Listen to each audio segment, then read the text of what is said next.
রাসূলের প্রিয় সাহাবীকে কেন মৃত্যুদণ্ড দিয়েছিলেন হযরত ওমর রাদিয়াল্লাহু তাআলা আনহু? পিতাকে হত্যার অপরাধে তার দুই পুত্র এক যুবককে টেনে হিঁচড়ে খলিফা ওমর রাদিয়াল্লাহু তাআলা আনহুর দরবারে এসে হাজির হল। তারা বলল, এই ব্যক্তি আমাদের পিতাকে হত্যা করেছে, আমরা এর সঠিক বিচার চাই। খলিফা ওমর রাদিয়াল্লাহু তাআলা আনহু ওই যুবকের কাছে তার বিরুদ্ধে আনা হত্যার অভিযোগের ব্যাপারে জানতে চাইলে যুবক বলল, অতি ক্লান্তি অনুভব করার কারণে আমি একটু খেজুর গাছের নিচে বসে বিশ্রাম করতে গিয়ে ঘুমিয়ে পড়ি। উঠে দেখি আমার উট আমার পাশে নেই। খুঁজতে গিয়ে যখন সামনের দিকে এগিয়ে যাই তখন তার মৃতদেহ পাই, যাকে ওনাদের বাবা বাগানে প্রবেশের জন্য পাথরে আঘাত করে মেরে ফেলেছে।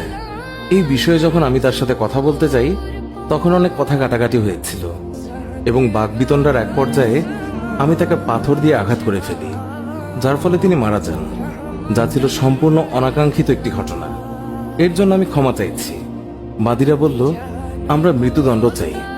হযরত ওমর রাদিয়াল্লাহু তাআলা আনহু বললেন, উটের বদলে তো তুমি একটা উট নিলেই তো হতো, কিন্তু তুমি বৃদ্ধকে হত্যা করেছ, হত্যার বদলে হত্যা।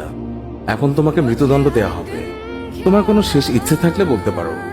লোকটি বলল, আমার কাছে কিছু ঋণ এবং আমানত আছে।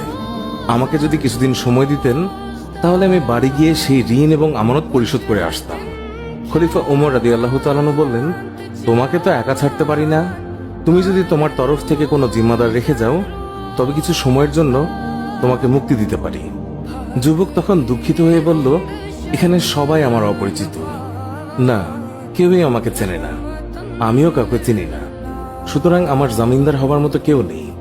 তখন হযরত আবু যর গিফরি সবার মধ্যে দিয়ে বললেন, হুজুর, আপনার যদি অনুমতি থাকে তবে আমি হতে চাই যুবকের জমিনদার। তার এই কথাতে সবাই অবাক হয়ে গিয়েছে, কারণ তিনি ওই যুবককে চিনতেন না, জানতেনও না, কিন্তু তারপরেও তিনি জমিনদার হতে রাজি হয়েছেন। খলিফা বললেন, আগামী জুম্মাবার পর্যন্ত যুবককে মুক্তি দেয়া হলো। জুম্মার আগে যুবক যদি মদিনায় না আসে তার পরিবর্তে আবু যরকে মৃত্যুদণ্ড দেয়া হবে। জামিন পেয়ে নওজোয়ান ছুটে চলল মাইলের পর মাইল দূরে তার বাড়ির দিকে, আর আবু যর গেলেন তার বাড়ির দিকে। এদিকে দেখতে দেখতে জুম্মাবার চলে এসেছে। নওজোয়ানের তো কোনো খবরই নেই। হযরত ওমর রাদিয়াল্লাহু তাআলা আনহু রাষ্ট্রীয় পত্রবাহককে পাঠিয়ে দিলেন আবু যর গিফরি রাদিয়াল্লাহু তাআলা আনহুর কাছে। সেই পত্রে লেখা ছিল, আজ বাদ জুমা সেই যুবক যদি না আসে তবে আইন মোতাবেক আবু যর গিফরি রাদিয়াল্লাহু তাআলা আনহুর মৃত্যুদণ্ড কার্যকর করা হবে। আবু যর যেন জুম্মার প্রস্তুতি নিয়ে মসজিদের নবীতে সঠিক সময় উপস্থিত হয়। খবর শুনে পুরো মদিনায় থমথমে অবস্থা। একজন নিষ্পাপ সাহাবী আবু যর গিফরি আজ বিনা দোষে মৃত্যুদণ্ডে দণ্ডিত হবে। জুম্মার পর সবাই মসজিদে নবীতে হাজির, সবার চোখে পানি। জল্লাদও প্রস্তুত। জীবনে কতজনের মৃত্যুদণ্ড দেওয়া হয়েছে তার হিসেব নেই, কিন্তু আজ কিছুতেই চোখের পানি আটকাতে পারছে না। আবু যরের মতো একজন ভালো সাহাবী আজ কিনা বিনা দোষে মৃত্যুদণ্ডে দণ্ডিত হচ্ছে, এটা কেউই মেনে নিতে পারছে না। এমনকি মৃত্যুদণ্ডের আদেশ প্রদানকারী খলিফা ওমর রাদিয়াল্লাহু তাআলা আনহু তিনিও অনবরত কাঁদছেন, তবুও আইন নিজের গতিতেই চলবে। তখন আবু যর গিফরি রাদিয়াল্লাহু তাআলা আনহু নিশ্চিন্ত মনে হাসি মুখে এক কোনায় দাঁড়িয়ে মৃত্যুদণ্ডের জন্য প্রস্তুত। জল্লাদ ধীর গতিতে আবু যর গিফরির দিকে এগোচ্ছেন আর কাঁদছেন। জল্লাদের পা যেন আজ সামনের দিকে এগোচ্ছেই না, কেউ যেন তার পায়ে পাথর বেঁধে দিয়েছে।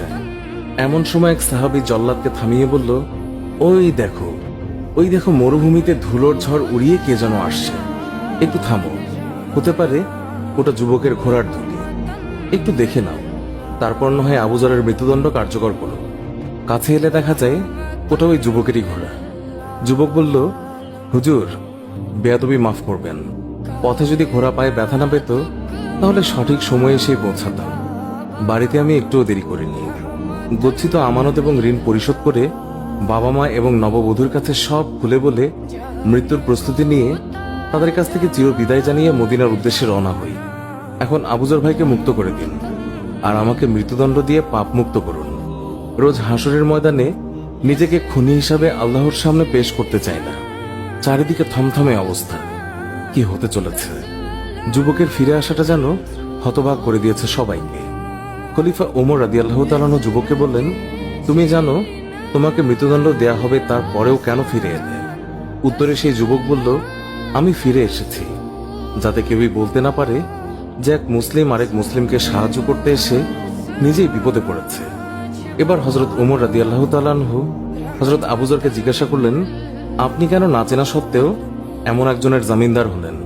উত্তরে আবু যর গিফরি বললেন, পরবর্তীতে কেউ যেন বলতে না পারে এক মুসলমান বিপদে পড়েছিল, কিন্তু অন্য মুসলমান তাকে সাহায্য করতে আসেনি। এমন কথা শুনে বৃদ্ধের সন্তানদের মধ্যে একজন হঠাৎ করেই বলে উঠল, হে খলিফা, আপনি ওনাকে মুক্ত করে দিন, আমরা তার উপর করা দাবি তুলে নিলাম। হজরত উমর বললেন, কেন? উত্তরে সে বলল, কেউ যেন বলতে না পারে এক মুসলমান অনাকাঙ্ক্ষিতভাবে ভুল করে তা স্বীকার করার পরেও অন্য মুসলমান তাকে ক্ষমা করেনি। সুপ্রিয় দর্শক, এই ছিল আমাদের